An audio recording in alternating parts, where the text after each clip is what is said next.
In today's video, I'm going to teach you how to block off months on Acuity scheduling.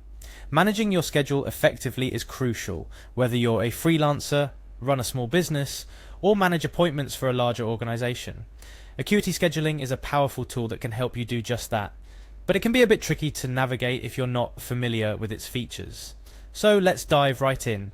First, let's start by heading over to the Acuity scheduling website.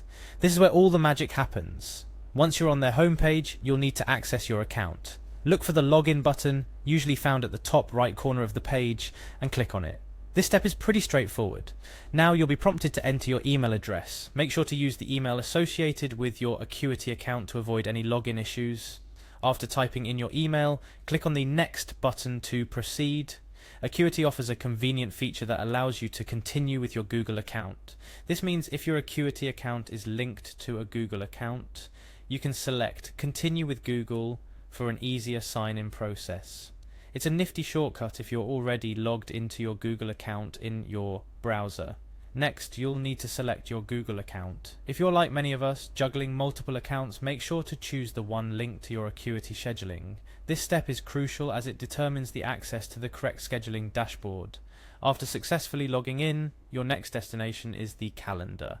This is where you'll spend most of your time managing appointments.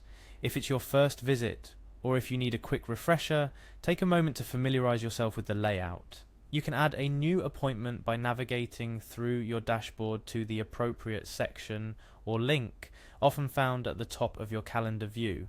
Upon finding the option to add an appointment, click on it. You might be presented with different appointment types depending on how you've set up your Acuity account. This flexibility allows you to tailor the appointment types to fit the needs of your business or service. Now let's drill down into the specifics of blocking off time. Look for an option that allows you to set the appointment as recurring. This is a fantastic feature for when you need to block off entire months, as it eliminates the need of doing it day by day. Within the recurring options, choose daily. This might seem counterintuitive when you're aiming to block off months, but it's a step towards setting a continuous block of time. At this stage, you'll be required to fill in client details. Since you're blocking off the schedule for your own purposes, you can fill this in with your information or a placeholder. It's merely a formality to complete the scheduling process. Next, very importantly, you'll add the time slot. This is where you specify the hours during the day that you're blocking off. Be as detailed as necessary to match your availability or unavailability. Finally, to cement your blocked months into your schedule, click on Schedule Appointment. And just like that, you've navigated through the steps to effectively block off time on your schedule using Acuity scheduling. A few extra tips to ensure smooth sailing. Remember to double check your blocked off periods for any mistakes. Navigating through different settings might seem daunting at first, but gaining familiarity with these steps will significantly streamline your scheduling tasks.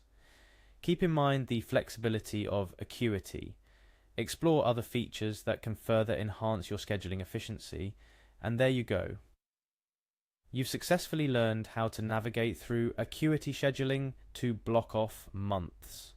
This skill is indispensable for managing your workload, maintaining a work-life balance, or simply ensuring you have that well-deserved vacation time without interruptions. Remember, practice makes perfect. Don't hesitate to revisit some of these steps or explore further functionalities on Acuity. The more comfortable you get with the software, the more you can tailor it to suit your needs. Thank you for watching. If you found this guide helpful, make sure to check out our other tutorials for more tips and tricks on managing your professional scheduling with ease. See you in the next video.